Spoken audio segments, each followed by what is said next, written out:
Hey friends, welcome to part 2 of my new series on personal finance for students in Germany. If you're new here, my name is Ahsan. I'm a researcher, and on this channel we explore the tools and strategies that can help us achieve financial freedom. In the last video, we talked about what's the meaning of personal finances, and in this video we are going to talk about the first step you need to take to get started, and that is managing your money. Today, I will also share my expenses as a student in this video as well. The basics of financial planning can sound very simple. Spend less than you earn and save for the future. This, however, is easier said than done. As a student, you can either rely on your parents and credit cards to fund your lifestyle or take control of your money. If you choose to take control of your money, it will be more difficult but rewarding at the end, as your time as a student will help you create a long-term habit of managing your funds. Rice and beans today will eventually lead to gourmet meals later on in your life. We can start with your monthly expenses. List everything you spend your money on, starting with the essentials: rent, insurance, travel costs, and education costs. Ask your friends, how much rent do they pay? Are they living alone? If not, how many people live in their apartment? How far away is their accommodation from the university? Ask as many people as you can to get an estimate of how much your friends are paying. Trust me, chances are that you are paying too much for rent. If you can move to an apartment with 4 other people and save 50 euros per month, do that instead of having your own room with a kitchen and a toilet. You will not only save money but also make new friends and learn new things from other people. Health insurance is a very polarizing topic. You pay 100 odd euros a month for the public health insurance and never even visit a physician, or pay 40 odd euros for a private insurance and save that 60 euros. I didn't even have a household in the first 5 years living in Germany.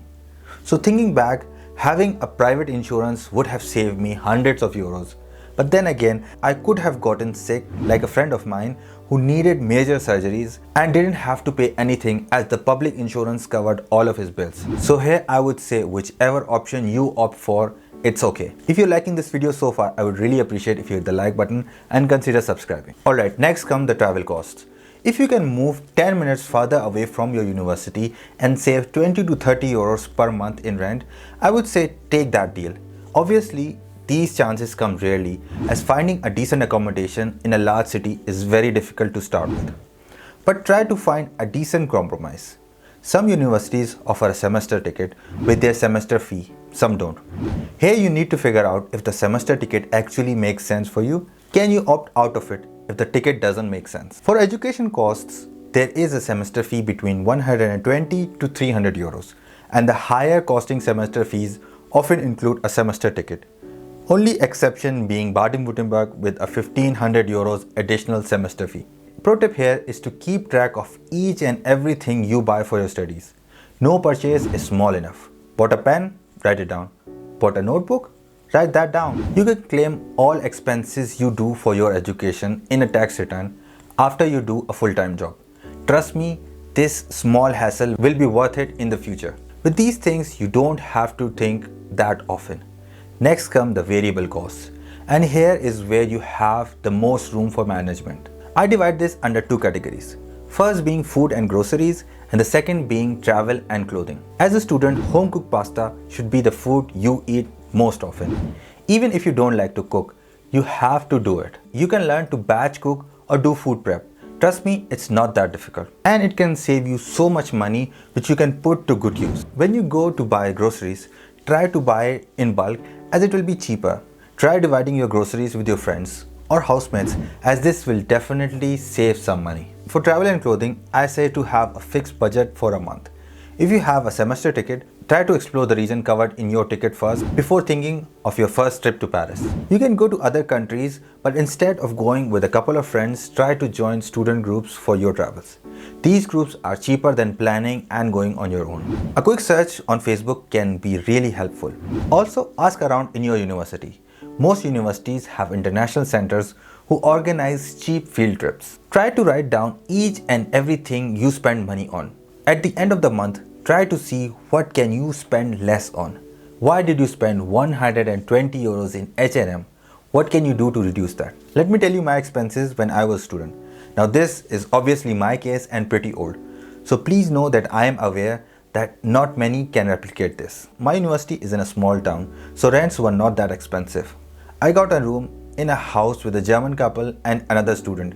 The rent was pretty low, being 260 euros, including all of the costs except the dreaded TV tax. I know this is cheap, but I asked around and my friends were living way cheaper than I was.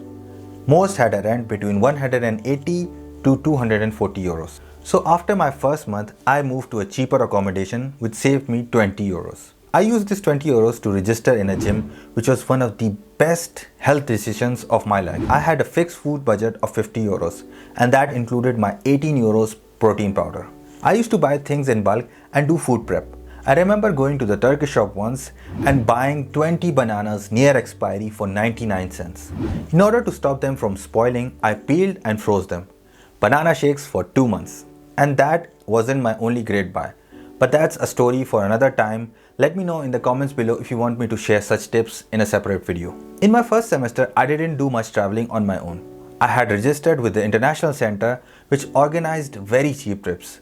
7 euros for a day trip to Heidelberg, including a tour of the castle with a travel guide, 5 euros to Constance, and many more, making about 20 euros per month for me. Only in my second semester did I travel outside Germany. As I mentioned earlier, I always had the public health insurance, which cost me around 98 euros per month. And for clothes and everything else, I allotted 20 euros per month, taking my total monthly expenses to 440 euros. I know that's almost impossible these days. Let me know in the comments below how much you spend in a month on an average. One thing I really wish I had done was to note all of my educational expenses, as this would have given me great tax returns. So in this video, I will tell you exactly how to do that and get a high tax refund. Thanks for watching, bleib gesund, and I'll see you in this video.